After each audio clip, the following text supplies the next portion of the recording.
Students, again I am here. I am Amit sir to discuss civics of class 9. So today again we will start. So stay with me. So after my video, after my discussion, if you see the chapters, I hope the matter will be clear. And we will do the video in part-wise system. This already 2 parts I have discussed. Today is the third part, and today also I will give some knowledge about the constitutional design, that is the third chapter of your civics book. See students, in this chapter today we will discuss 2 important points. Number 1 is the making of the Indian Constitution. So the making of the Indian Constitution that I will discuss today, I will try to show that constitution making of India was not that much easy like the other countries. Why? Because the time India got independence, that time India faced different type of challenges. So those challenges, if you see, if I discuss, you will come to know that in what circumstances our constitution was made, and our leaders, the like B.R. Ambedkar, like that, they played a very vital role for the making of our constitution and to make our country united. Not only Dr. B.R. Ambedkar, there were all the leaders, right from Jawaharlal Nehru, Sardar Vallabhbhai Patel, Maulana Abul Kalam Azad, all of them, they played a very vital role. So what were the difficulties that you will see? You see, number 1 point I have made, difficulties faced at the time of making the constitution. Number 1, partition of the country on the basis of religion. So as you know, when India got independence, not only India was formed, with India one more country was formed. Its name was Pakistan, and this formation of Pakistan took place overnight decision. And because of that, and this Pakistan was created on the basis of religion itself. So because of that, a huge violence took place in the country, unprecedented violence. No one could understand that this type of violence could take place in the country. Lakhs of people were being killed in the both sides of the border. So that was a big situation. That is a problematic situation. Standing in that, how to make country united, that was a big question. Second point is that transfer of people from subjects to citizen. So under the British rule, we the people of India were the subjects. But after the finishing of the British rule, we were switched over as citizen. So this changing of subjects from subject to citizen was also not that much easy. To make the people understand, to make the people understand what are their rights and what are the things, and to write about them, their rights and like that, that was also a big task. Third difficulty was that problem of princely states. That was the biggest problem. What is the princely states? The Britishers did not rule the entire country directly. They made the country divided into 2 parts. Number 1, there was the British territories where the Britishers ruled directly, and the other part was the princely states where the Britishers did not rule directly, but they established their paramount power. That means this princes, they accepted the British power after giving them some taxes or like that, and Britishers let them to rule their provinces, their kingdoms independently. So these kingdoms were called the princely states. And when India got independence, at that time there were 365 minded princely states were there. So when the Britishers left the country, it was asked to them, what about the princely states? So Britishers told, as they had signed the agreement of freedom, so automatically their paramountcy on the princely states is over. So now it is up to the princely states. If they want, they could go to Pakistan. If they want, they could be with India, or if they want, they could be independent country also.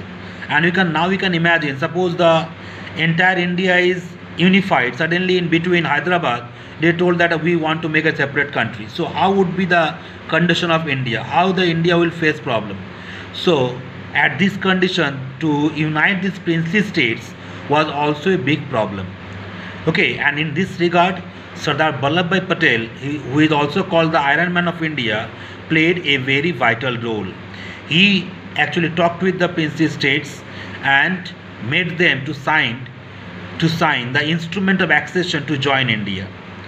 These were the difficulties, and except that there was poverty, 85% illiteracy, caste division, superstition. So different type of difficulties were there, different type of people were there. So making the constitution for this entire diversified people was a big task. So constitution makers, they performed a very important task to go for writing this type of constitution, and they always tried in this effort to not hamper the unity of the country. Okay, now I will be going to the next point, the path to the constitution. See, now we'll discuss the next point, the path to constitution. That means how did we get our constitution? Difficulties I have discussed. See, one big advantage was there at the time of writing the constitution. What was the advantage? Suppose like South Africa, they decided after making the constitution, after becoming free, that what type of country they would like to make. But for India, there was an advantage that before independence we had discussed, we had developed the consensus about the democratic nature of the country had evolved during the freedom struggle. Only during the freedom struggle, we had already designed, we had already thought, the freedom fighters, the leaders of the Indian National Congress, they had already thought that after independence, what will be the structure of the Indian democracy. So from that point of view, already one mindset we had that after we get independence, we will make the country a democratic one, a republic one. Next, one more advantage was that in 1928, Motilal Nehru, that means the father of Jawaharlal Nehru, and other 8 leaders, they drafted one Indian constitution. Although India was not free, but still they had drafted the constitution so that they could make the framework that after independence, what type of system India is going to get. So beforehand only, they had drafted free India's constitution, although India was not free that time. Next, 1931 in Karachi session, every year, Indian National Congress used to sit with the other people, other members in different part of the country, okay, for their future programs. So in 1931 also, in Karachi session, the Indian National Congress decided the character of the constitution. They had already decided that what type of constitution India is going to form after independence. Then some experience we also gathered for writing our constitution from the colonial experience. During the colonial time, during the British time, many of the Indian people, Indian leaders worked in the British administration, worked with the British people.